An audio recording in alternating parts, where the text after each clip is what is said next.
Assalamualaikum warahmatullahi wabarakatuh, Ustaz. Assalamualaikum warahmatullahi. Dulu saya pernah merasakan nikmatnya hidayah saat pertama kali berhijrah. Tapi seiring waktu saya pernah jatuh dan futur. Sekarang saya sedang berusaha untuk bangkit dan memperbaiki diri lagi.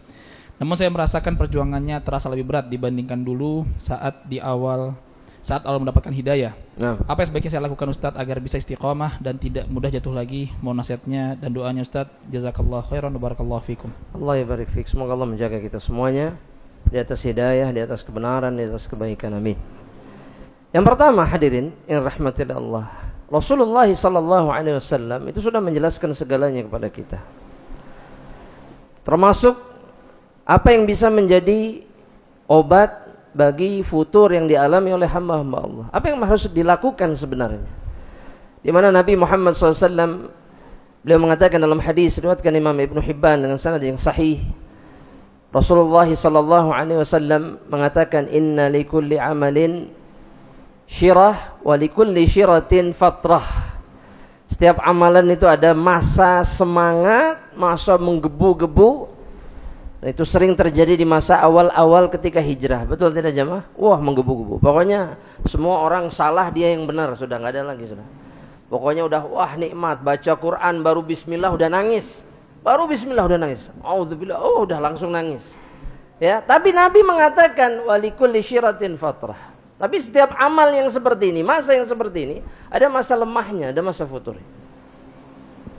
Dan Nabi mengatakan faman kanat fatratuhu ila sunnati faqad aflah. Barang siapa yang ketika futur dia tetap berada dan kembali kepada sunnahku.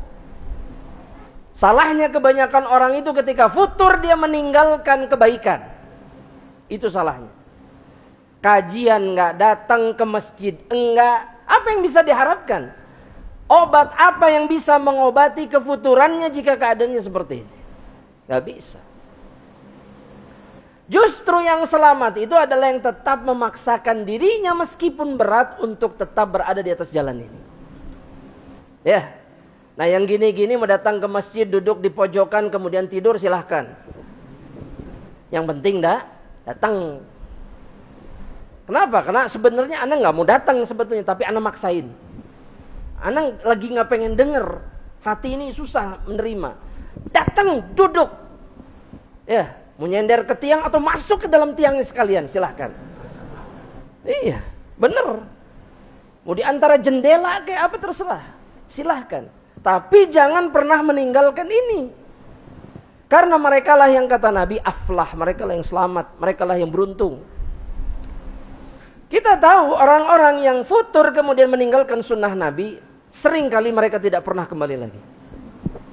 Waliyadzubillah. Ya, karena Nabi mengatakan faman kana ila ghairi dzalika, barang siapa yang ketika futur dia kembali kepada selain sunnah Nabi, faqad halak, maka dialah yang binasa. Jadi sudah ada jawabannya dari Rasulullah SAW. Ya. Dan yang sering kali memperburuk keadaan adalah karena dia tidak menjaga dirinya dari dosa.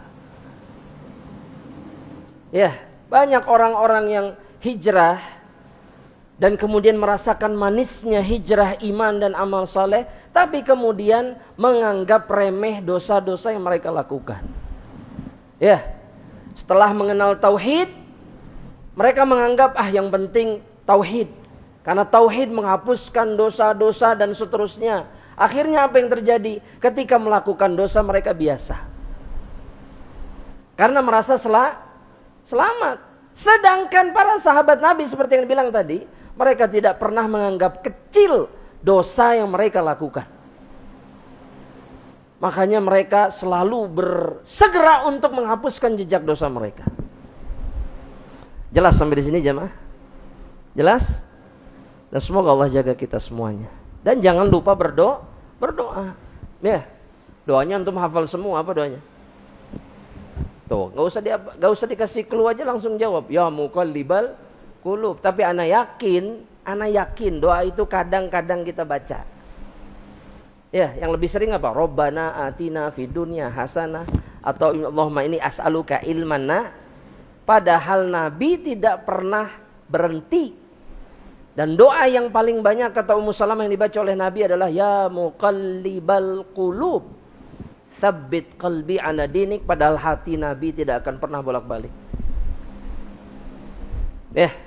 Maka kita yang lebih pantas untuk mengamalkan dan mendawamkan doa ini. Wallahu ta'ala.